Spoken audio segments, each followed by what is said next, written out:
যখন কবিতা লিখি আমি হয়ে যাই টকবকে যুবক।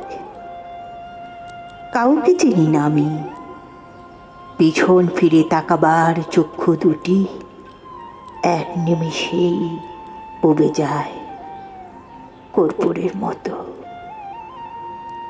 কারণ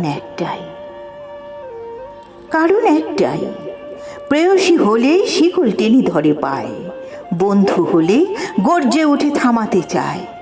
সমাজ তখন আত্মচিৎকারে আমার কণ্ঠ চেপে ধরে, হাত থেকে কলম নেয় কেড়ে, সাদা কাগজ হয়ে যায় কাফনের কাপড়। কিন্তু ওরা জানে না আমার দেহে বইছে গঙ্গা যমুনার জল, পূর্বপুরুষের বীর বাঙালির বল। চল ওরে সামনের দিকে এগিয়ে চল। যখন কবিতা লিখি কলমের কালি হয়ে যায় শহীদের লাল তাজা রক্ত।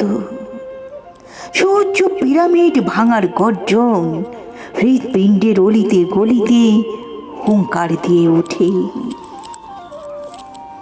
আমার চোখ হয়ে ওঠে হিংস্র দানবের মতো। যখন কবিতা লিখি সত্য মিথ্যা ভুল শুদ্ধ অবলীলায় বিচরণ করে ফাঁসির কাষ্ঠে। আমি কি সেই আসামি? তবে ঝুলাও ফাঁসিতে। হুঙ্কারে হুঙ্কারে গর্জে উঠুক পৃথিবী, ক্রন্দনে মত্ত হোক বিশ্ববাসী, রচুক আরেকটি নতুন ইতিহাস। থেমে যাক আমার কলম, থেমে যাক কবিতার লিখন।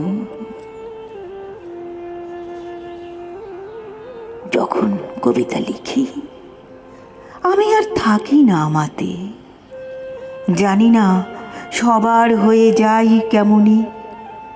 নতুন করে চেনো আমায়, ভিন্ন রূপে ধরা দিই ওই যুদ্ধের মাঠে আর ভিন্ন ভিন্ন কবিতায়।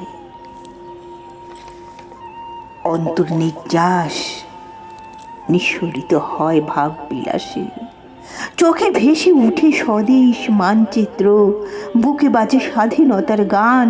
অনুধাবন করি সোনার বাংলা, মা মাটি আর শেকড়ের টান। নতুন কি কথা শোনাবে তোমরা, কি গান শোনাবে বলো? চারিদিকে ছড়িয়ে ছিটিয়ে থাকা বিচ্ছিন্ন বর্ণগুলো একটা একটা করে ধরে এনে শব্দ গঠন করি আমি। সুই সুতো দিয়ে গড়ি বাক্যের মালা। ভেবো না আমি পরাজিত সৈনিক। আমি কে আমি তা জানি। আমি শব্দের সৈনিক, বাক্যের সৈনিক, ভাষার সৈনিক। যদি বলো কবিতার সৈনিক তবে ভুল হবে না। ছুটন্ত বর্ণমালা নিয়ে খেলা করি প্রতিনিয়ত।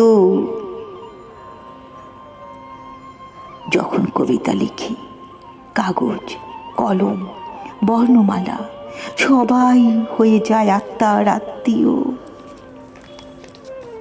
আমার সৃষ্টির শ্রেষ্ঠ সন্তান, ওরাই নিয়ে যায় সামনের দিকে এগিয়ে। আমি চলি নিরবধি নদীর মতো বহমান।